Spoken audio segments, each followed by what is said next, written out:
Spiritual wisdom and knowledge comes when you are open. When new layers of your heart, your mind, your soul open, spiritual wisdom and knowledge can come to you. We're not saying it can't come at other times, but the reason we're telling you this is that is why it is so important to keep your frequency high. And we don't mean keep your frequency high in a forcible way. For like we said, there will be things that you experience on a daily basis that might take you up or down. But if you yourself are not focusing on how to keep your own frequency high, and you are feeling like a victim of the world and the universe at large, that's because you are not owning yourself. You are not owning your needs, your wants, and those things that will keep you afloat.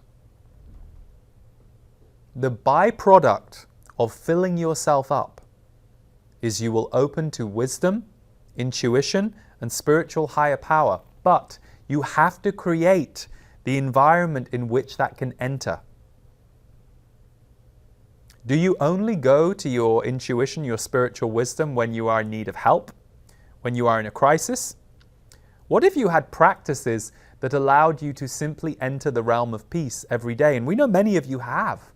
Many of you love, whether it is your meditation or whether it is your musical practice or whether it is your physical practice.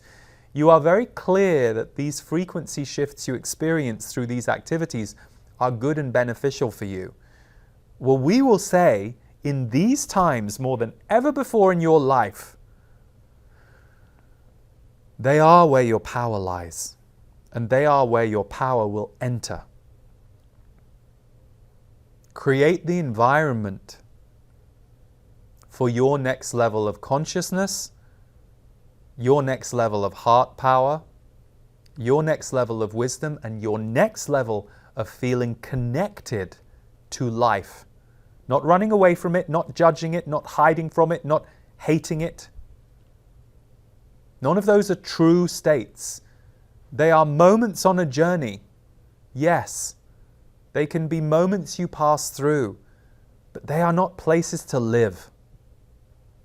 So, are you ready to allow the light into your heart again?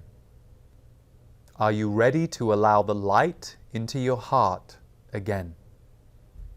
Are you ready to nurture that light? Maintain that light. Be a loving guardian of that light so that when it goes away or goes out, you don't leave it too long before you give yourself to some other experience that will light your heart up again. Because if you want to see and experience more heart energy in the world, guess what? You need your own illuminated heart energy to be able to magnetize and connect with other heart energy on the planet. Heart energy is the currency of your future. We have said this many times. Some of you are directly beginning to experience that in yourselves, and others of you hear what we say and you like the idea of it, or perhaps it feels true, but you are not there yet. Or so you think. If you believe us that heart energy is the currency of your future, which acts of loving kindness are you going to offer your heart this next week or two? You can even write down on a piece of paper, am I honoring my heart today? And look at that piece of paper at least once a day. And if you recognize when you ask that question, am I honoring my heart today? No, I felt very stressed and very depressed all day. Okay, then it's time to honor your heart now. Because you don't want to drag your heart through all of that and not give it a moment where you expose it to something you know it likes.